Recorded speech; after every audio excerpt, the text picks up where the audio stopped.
All right, welcome back for another live Wednesday coaching teaching call.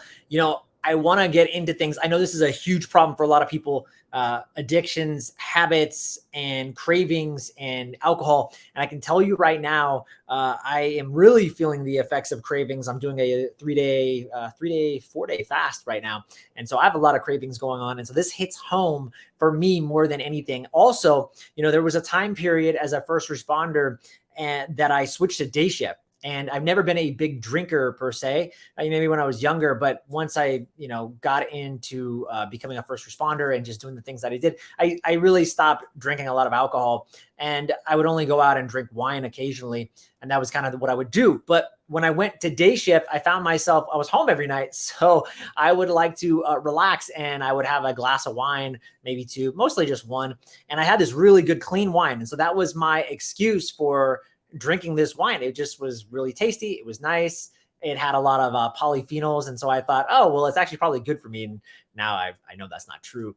At the end of the day, we know alcohol is a neurotoxin, and it can be very addicting, right? For me, it wasn't addicting. It was more so it was just comforting, right? And so I would constantly be drinking it at night, one glass every night with dinner. And it was a very clean wine. So that was my justification. I can tell you right now, just tracking my sleep and everything, it actually wrecked my sleep. I mean, you would see a decrease in HRV and all kinds of things like that. Now, what I want to talk to you about today, though, is I'm going to give you some reasons why what I'm going to talk about is going to work for you. If you're trying to quit alcohol or just quit a bad habit, what we're going to talk about is the reason it's going to work for you. And why I'm so confident is that it works at a biological level. Okay. So I'm going to talk about some supplements, and I'm going to talk about some system approaches, how you can approach habits and cravings. And you can reverse all of that in the same way that I pretty much quit alcohol completely out of my life. And so one is it works because it works at a biological level. Like, it works on your cellular level, right? And we'll talk about that with some of the supplements, some of the things I'm talking about. The second thing is I look at it from a systems level, right? I talk about habits specifically and how they're formed, and cravings. I talk all about cravings and habits, by the way, in my book, my best-selling book, Ignite. There's a whole entire chapter on cravings and habits. If you want to go deep on this, go pick up this book. It's got some of the latest research on it in 2023, and it'll really give you a good idea of how you can start ending these. The other thing that most people have a problem with is just their environment and other people sabotaging them, other people getting in the way. And so we'll address that. And that's why I promise you what I'm going to talk about, it's going to work. So let's talk about some of the things that let's talk about habits first. Right. And so when we look at habit formation and why people form habits, why they break habits, why they don't start things at all, right? That's a systems level. And so let's look at, I'm going to give you the two most obvious ways you can create a new habit or even break a new habit. Now, number one is you want to look at your environment. Like, what is your environment? If your environment is exposing you to alcohol regularly, right? Or you're buying alcohol, so it's in your household, well, then your environment is conducive to drinking alcohol. Same thing with me and my wine membership and all the wine I was drinking. So if you want to just simply cut that off, create an environment that doesn't allow for that. Make it so that you don't have alcohol in the house. Now, some people will say to me, yeah, but Joel, I can easily go to the store. Sure, you can. But we're at least creating some friction and preventing you from doing that, right? So number one is change your environment. That's one of the fastest ways. Same thing if you want to go to the gym or anything, create an environment that makes it conducive and easy to go into the gym. Same thing with eating a new diet. That's a big one too. Get the bad food out of the house. If you don't want to eat bad food, get out of the house. It is the easiest way, and it will create some friction again if you do try to go get it. Or what I like to do, the second easiest thing I think is replace a bad habit with a good habit. And that is the next best thing you could do, especially when it comes to breaking habits, right? So in this case, for alcohol, what I found myself, what I liked it was just a comfort habit. And I liked maybe some of the relaxation effects from alcohol. So what I did to replace it, and now we're going to get into the biological systems level, is I replaced it with this drink right here and it looks like a brown, muddy kind of water. And that's exactly what it is. Actually, it's called Cava. And I don't know if anyone has heard about it here. If you have, drop me a comment. I'd love to hear what other people are doing if you've actually heard of this. But I'm going to explain what Cava is. I actually did a whole podcast with Cameron George, I have his supplement here also. I like that as well. It is called Cava Plex, and it's a serum of Cava. And you can actually just, take it orally, put it on your tongue, and it has the same effects. I like the drink. It lasts longer. It takes some getting used to, but what Cava is it's a plant elixir. Okay. And it's prepared it's a root. Okay. And it's been traditionally used in the South Pacific. And what it's known for is its mood boosting, cognitive effects, and anxiety relieving effects. Now, from my understanding, the South Pacific, they use Cava, like it has such transformative, benefits. Before they have like a big decision to make or they have an argument, they actually go to the Cava bar. They drink Cava. It's like a celebration. They're going to drink it prior to making any big decisions. They want everyone to be like level-headed and on the right just tone, if you will. And so Cava has these interesting compounds. They're called cavalactones, okay? And they modulate key receptors in the brain. Now, Cameron George, just, the guy who I interviewed who created his own company on Cava because he found it so beneficial, he actually taught me all of this. And the reason he got it turned on to Cava was he was addicted to benzos. Okay. So this was a guy whose life was in shambles and he had tried a lot of different things. And Cava was what really broke him from benzos. And he realized the more research he did, is like, man, this has like a lot of benefits. I didn't know that. And I mean, just think about that. Benzos are from my understanding, never been addicted to benzos, but from talking to people that have had, that's a pretty difficult one to just walk up and break. Right. So he was able to break himself free from benzos using Cava. So I think it's a pretty valid supplement, if you will. And there's Cava bars all over here in Idaho. I know there's one. There's in California. I know several. I know Florida. They're all over the place. So just Google Cava bar and you probably have one near you and go check them out. So these cavalactones, they go into the brain. And why does it work similar to alcohol? Well, it increases the activity of those pleasure chemicals that we all know about: dopamine, serotonin, GABA. That's what everyone's experiencing when they're drinking alcohol. They're experiencing that GABA, that mood relaxing, that makes them feel more relaxed. And so alcohol does increase GABA, but it will wreck your deep sleep. And I have seen that over and over again. So you might feel relaxed and rested because it is increasing GABA, but it also has, believe it or not, it fragments your sleep. And I've seen that myself, even just with one glass of super clean wine. So understand that it has the same effects as GABA. And the nice thing is you can drink as much Cava as you want. You might have these mood enhancing effects, but you will not have any hangover, which is really nice. And it kind of makes you like, great, I can drink as much Cava as I want. So in the islands, Cava is known as this gentle, psychedelic is what it really is. And it brings about this creative and introspective kind of thinking that makes people more empathetic over time, which I thought was really interesting. And so again, what's nice about it, you don't get that drunkenness or your motor skills don't become detrimental.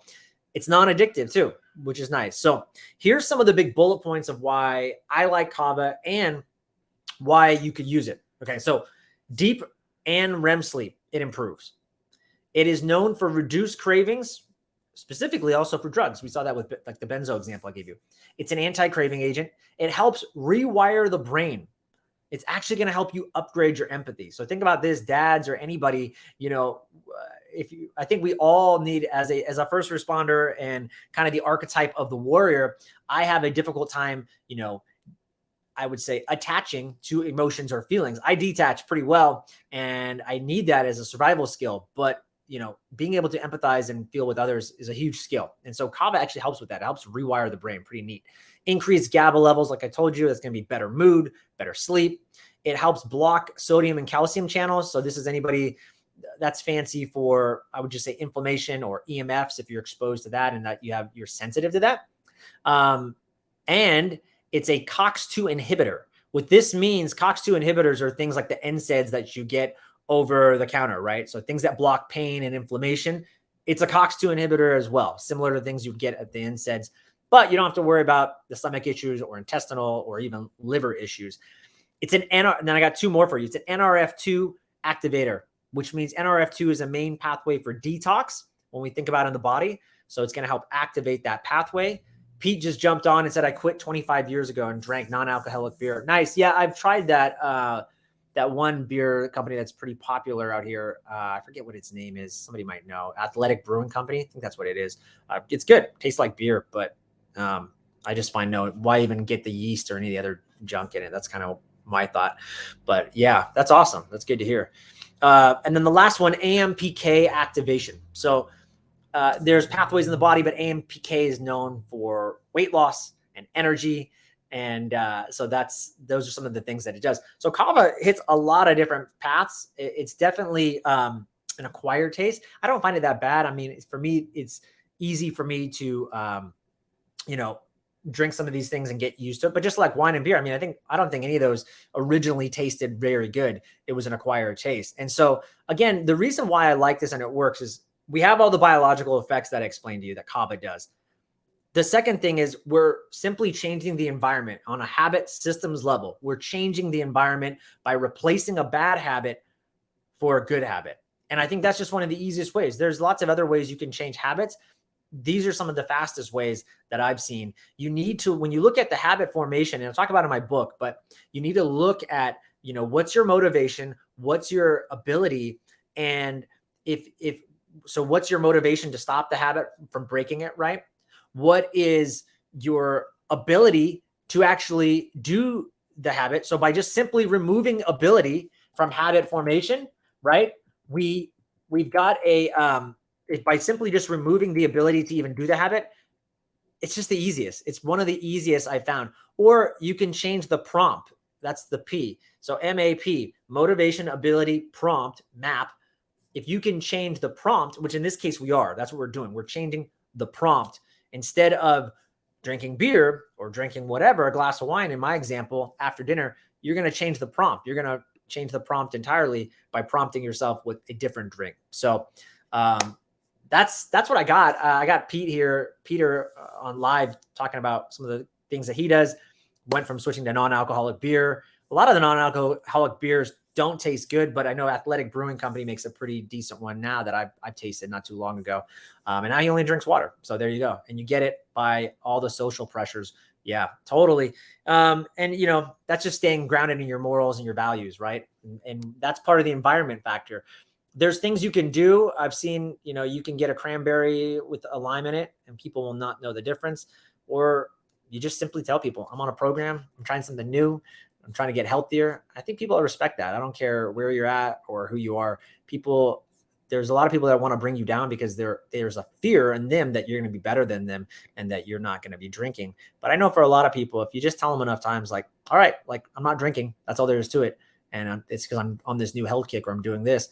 People eventually start to accept you as that new person. It's a shift in identity. And that is the highest form, by the way, of habits, when your identity completely shifts. And I'll give you a quick example, and then I'm going to jump off.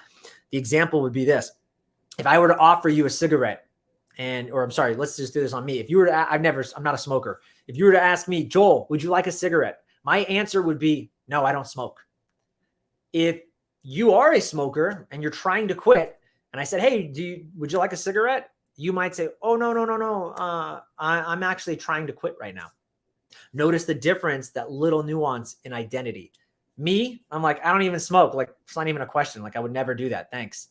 The other person's like, well, maybe, but just not right now because I'm trying to quit. Like, there's a difference. There's a difference in tonality and a difference in identity in the person who has actually quit and has completely gone off of it. It's like, that's not even a part of my identity. I would never even do that. Like, that's a different mindset. And so when you can actually change your identity, man, everything changes in your life. So I hope this was helpful. This was kind of a quick, dirty deep dive on habits and specifically something like alcohol, which I know a lot of people struggle with. I hope this was helpful, guys. If you're not in my first responder men's community, be sure to join the free Facebook group. I'd love to see you in there. There's a lot more men that we need to raise up, I think, in this world.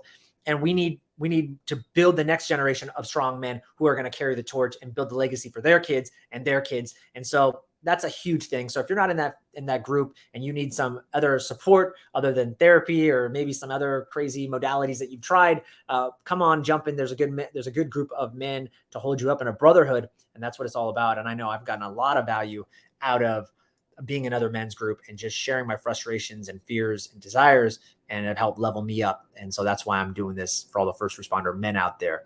All right, guys, have an amazing Wednesday, and I'll catch you next week.